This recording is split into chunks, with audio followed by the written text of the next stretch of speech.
Sa pagdiriwang ng kanyang 10th year sa industriya, nagbalik sa entablado si Kim Si-jong nitong Sabado, Pebrero 21 para sa isang espesyal na fan concert. Ito ang kanyang second fan concert sa bansa na ginanap sa parehong venue. Unang sumikat si Si-jong matapos mag-debut noong 2016 bilang miyembro ng project girl group na IOI. Hinangaan din siya sa larangan ng pag-arte sa mga hit K-drama tulad ng The Uncanny Encounter at Business Proposal. Ayon kay Sejong, ang naturang fan concert ay iniaalay niya bilang pasasalamat sa kanyang fans na tinatawag na Sesang. Ipinahayag din ng K-drama actress at singer ang kanyang pangakong patuloy na paghusayan ang kanyang kakayahan sa pagkanta at pag-arte upang mas mapasaya ang kanyang fans sa buong mundo.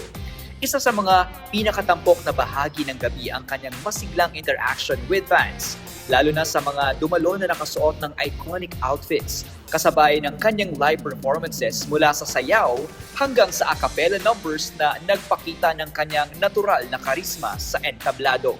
Mas naging memorable ang event para sa piling tagahanga sa pamamagitan ng fan greeting segment, kung saan nagkaroon sila ng pagkakataong makalapit at personal na makasalamuha ang kanilang iniidolo.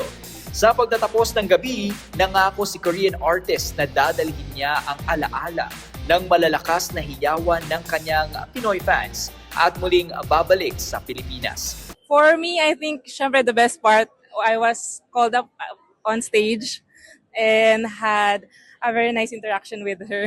Ako naman po siguro hearing Gugudan song kasi OG fan talaga ako, and then IOI song.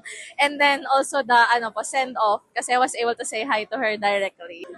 Nung time po na nag-film sila ng Uncanny Counter po, since yung character po ni Kim Se-jong doon, siya po yung yung maganda yung aura doon, ganun, matapang po, ganun.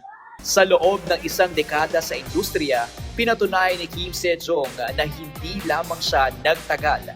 Patuloy din siyang umaangat sa bawat yugto ng kanyang karera. Sana po bumalik pa po siya dito. Sana po mas maging healthy po yung buhay niya, mas maging masaya po yung buhay niya. At saka sana rin po mag-concert po ulit siya dito. We love you, Sejong! We love you, Kim Se-jong!